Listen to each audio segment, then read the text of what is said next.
lenses number 2. So again, like from lab number 3, we have the optical bench, an incandescent light source, then we have the crosshair target and a yellow filter. So first off, we're going to place the crosshair target as close to 0 as possible. And then we take 2 convex lenses that are 127 millimeters. We place the first lens at 200 millimeters, and then we take the second lens and place it 254 millimeters in front of that. So around here. And so we're going to grab our screen and try to find a real image.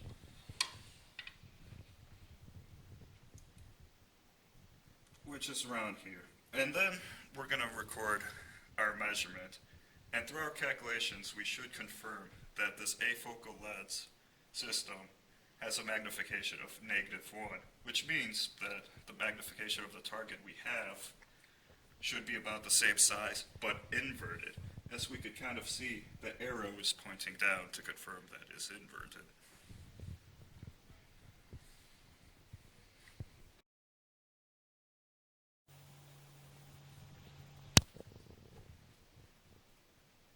The second part of this experiment is almost identical to the first part, with the major difference being that in the first part of the experiment, the first object is between 1 and 2 focal lengths, and the second time, the object is going to be between 0 and 1 focal length.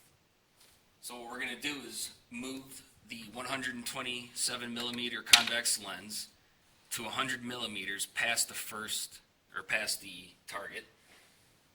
The second lens will again be placed 254 millimeters beyond that.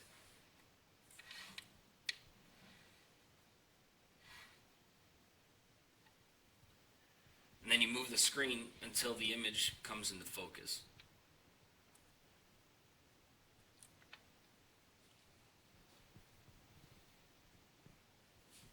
Just like in the first case, the magnification is negative. So the image is real, it's inverted, as you can see the arrow is pointing down, and the object is of the same size.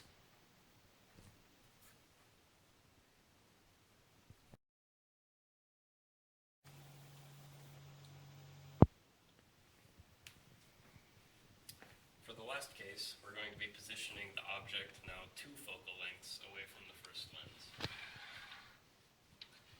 So what you're going to do is you're going to take the lens and position the first one at approximately 300 millimeters, and the second lens the same 254 millimeters beyond that.